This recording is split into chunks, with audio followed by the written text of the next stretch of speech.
heard a little rustling when I played that, right? People were like, oh, he screwed up again. That's actually the video I wanted to show you. And he had the same reaction. Actually, he was furious. He's like, you know, I just paid you a lot of money and you come back and show me a video of my stealing? We're like, yeah, that's the customer experience. Right? He's like, he was really livid, right? And one of his like kind of board members said like, hey Charlie, okay, like this is a little cheeky, but like it's fair, right? Like when Christian's laying in the bed like that, has a camera, that's what he sees. And worse than that, he sees all these people, he hears all the people talking to him, talking about him, laying in the bed like this, looking at the ceiling, right? As if he's an object. And this is what this woman was objecting to, besides the other thing, was that she felt really inanimate, right? So that's the experience. And so, what do we do?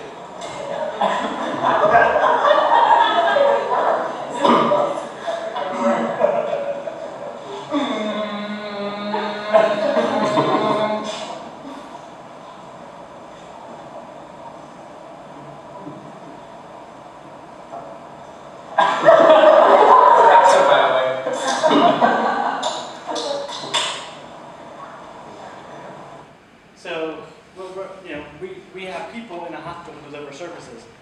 Therefore, they have to help design them, right? Because they are the ones that actually know what needs to be done, and we need their buy-in. We can't just design and be like, okay, do this, right?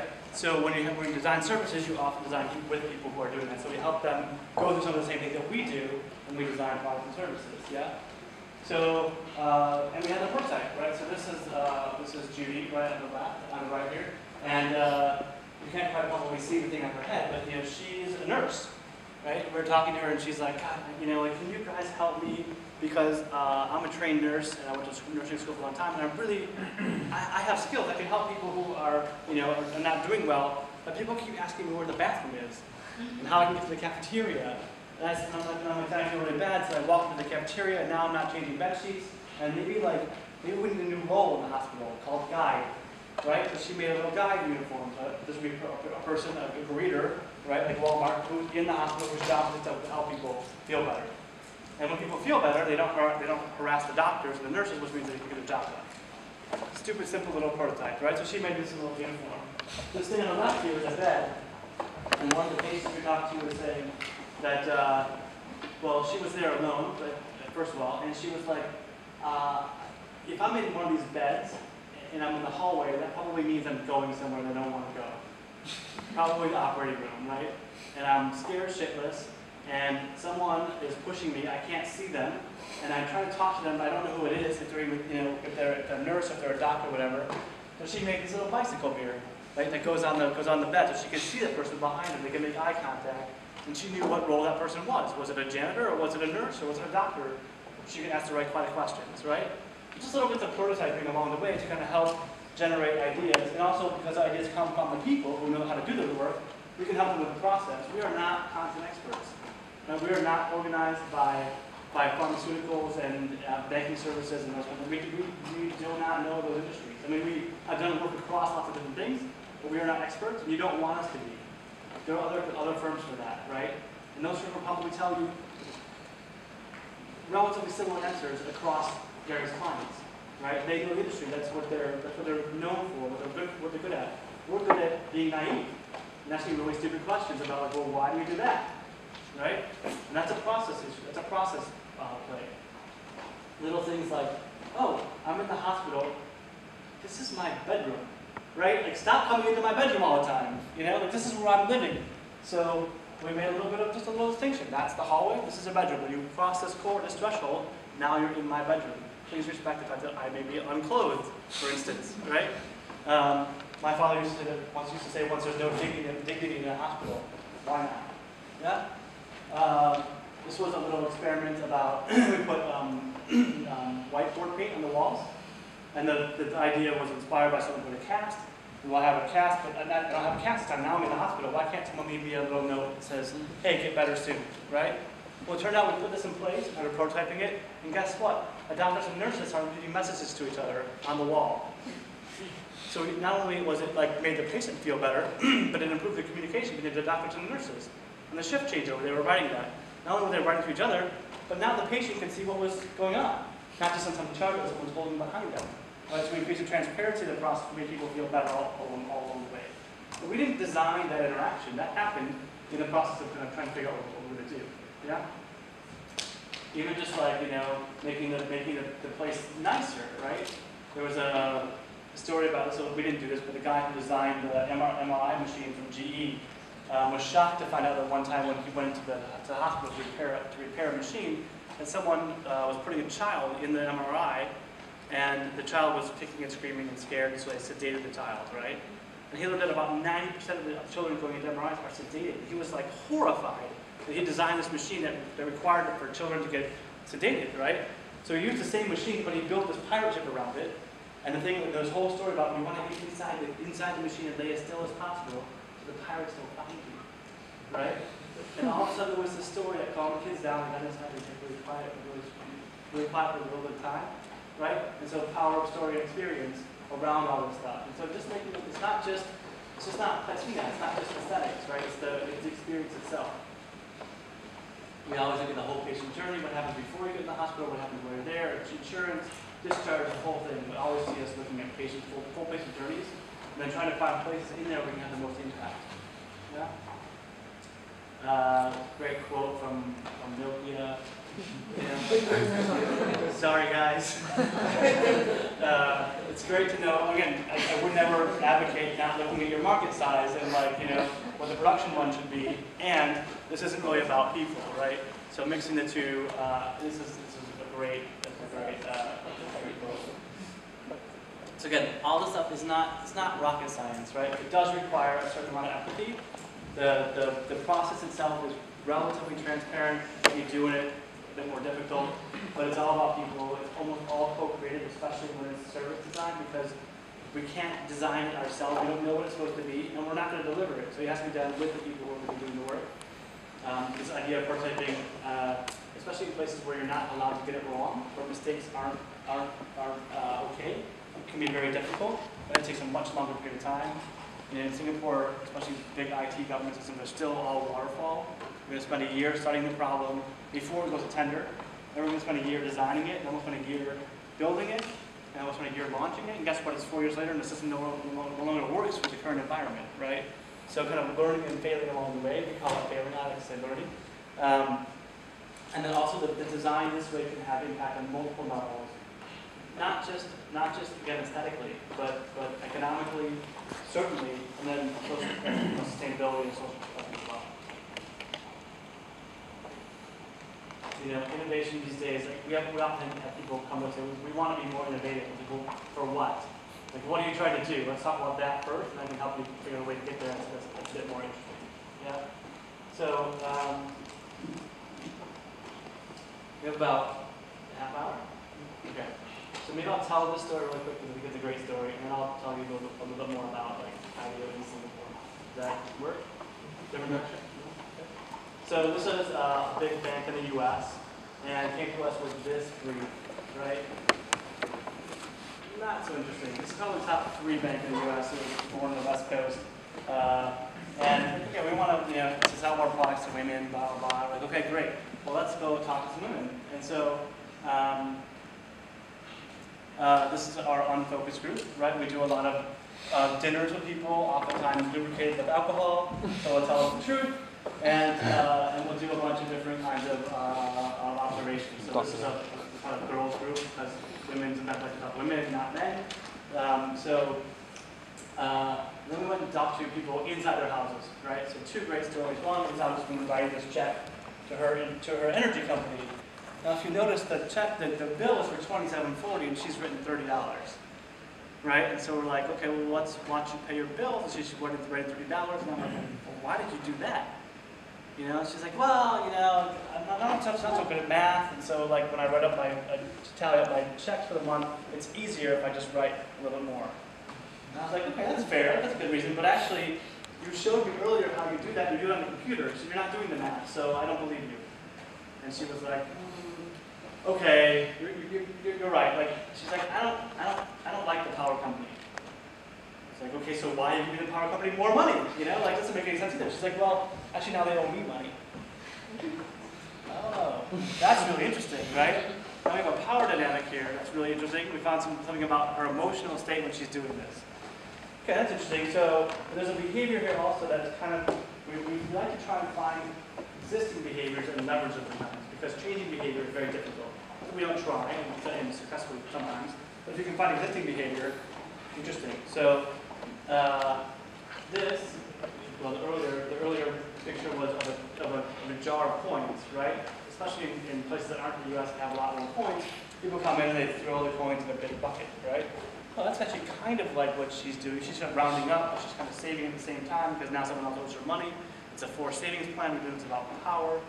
Interesting. Now we're building on this idea, and we said, okay, well, there's also other places you find change in your house. What if you grab that kind of change and sort of this rounding up idea? And so we launched this huge this product. This actually also was great because this is a great. We love to tell a story because it's about dollars, right? Everyone thinks, oh, design is about making things pretty afterwards. And it's like, well, no, it's not just that, and it can be really economically viable, right? So we launched this thing. It went from that brief to in the market in 8 months, which is also fast and implementable and awesome. And what the product was every time you would use your Bank of America debit card, if the bill was $27.48, it would charge you $28, and you sweep the 52 cents into a savings account, your current account. And Bank of America would match it up to $200 a year. Right? So now you have kind of a forced savings plan that people felt good about. Like, oh, like every time I buy something, I'm actually saving at the same time. That's a little weird, but cool. And Bank of America pays me to do that, just like my 401k, they match it, right? Or my pension, they match it. But here's the thing. This is a number. These are about 2 years old now, right? So 12 million new customers. And this and $3.5 billion now it's 4.8 that was saved. But even more importantly, cost reduction, right? So no churn. Like this is just a little insight, right? That has enormous impact on this company's business. And we like to tell the story, of course, because it's about actual dollars, right? But I think it's a great. One of our stories about this was we went to another woman's house and we went and said, okay, well, can we watch you buy something? And so she's like on Amazon and we're ready to buy something. She's like, okay, well, go and check out. And she's like, okay, I'll be right back. And we're like, where are you going? Like, you can just check out right there. And she's like, I'll be right back. We're like, mind if I come with you? And she's like, like, where do you come with you? It's cool, right? She goes into her kitchen and she opens her freezer and there's her credit card frozen in a block of ice, right? Why is your credit card in the freezer? You know? She's like, well, I tend to overspend. You know, and so this way, I have to like take out the block of ice, put it in the sink, and I wait 2 hours for it to melt. And at that point, I decide if I still need this thing or not. People do strange things, and a lot of those things are great insights as to how to design better products for people. Yeah. So I'm going to pause there. We can come back to more cases if we want, and I'll tell you a little bit about what we think is happening in Singapore and why we're here. Are there questions while I flip this?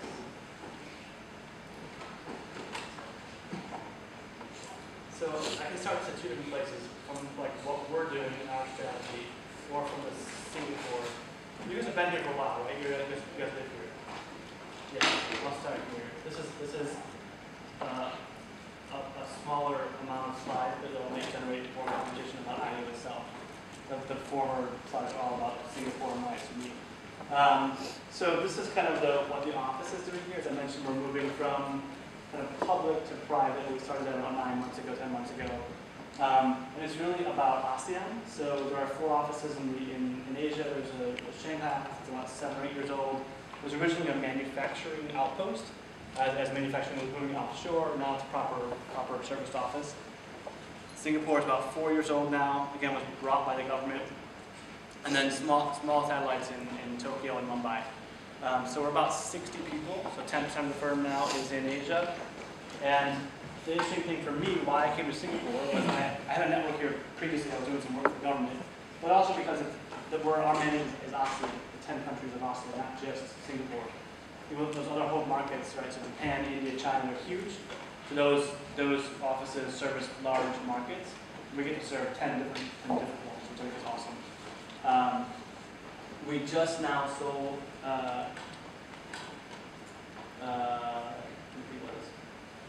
we literally just sold our first Singaporean client, so it's been 10 months. We basically put the shingle out 10 months ago saying, hey, we're going to move into the private sector. Got a flood of calls. It turned out a lot of that was from Australia, which is not close. As well as a multinational that I sold that has a big office here, but is European. So for the first 3 or 4 projects we did, 2 were in Australia. 1 was a European company operating here, and there wasn't anything really local that was happening. I'll show you some of the pipeline. But we've now finally, like literally 4 days ago, started the first Singaporean client, which is great. Quite exciting for us. This is from the strategy meeting, 2 months ago, thinking about where we want to get our revenue from. We're an investment for the most part, so we are profitable as an office, but we also have lower margin targets than the rest of IDEO, although we blew away the rest of Asia last year, which was awesome. Strategy meeting? This is the strategy meeting? Just for Singapore office. For Europe? Yeah.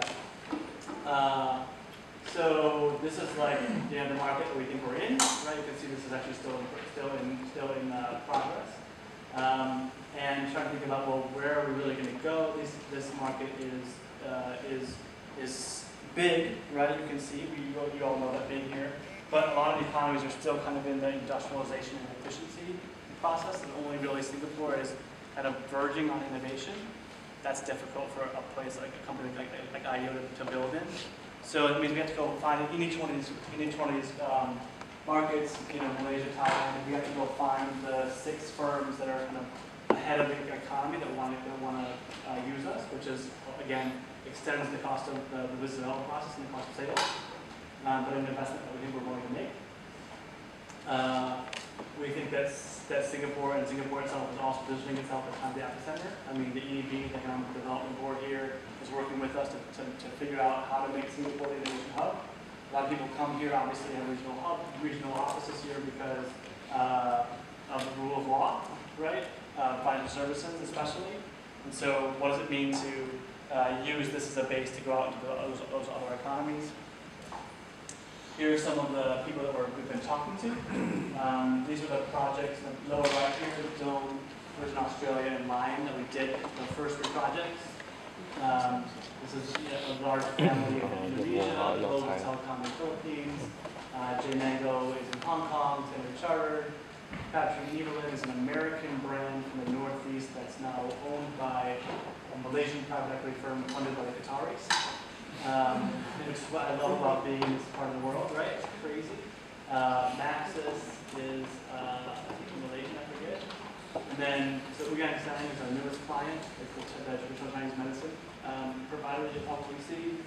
And other conversations that are being had. So, it's a really lovely set of, and very diverse set of potential clients and existing clients.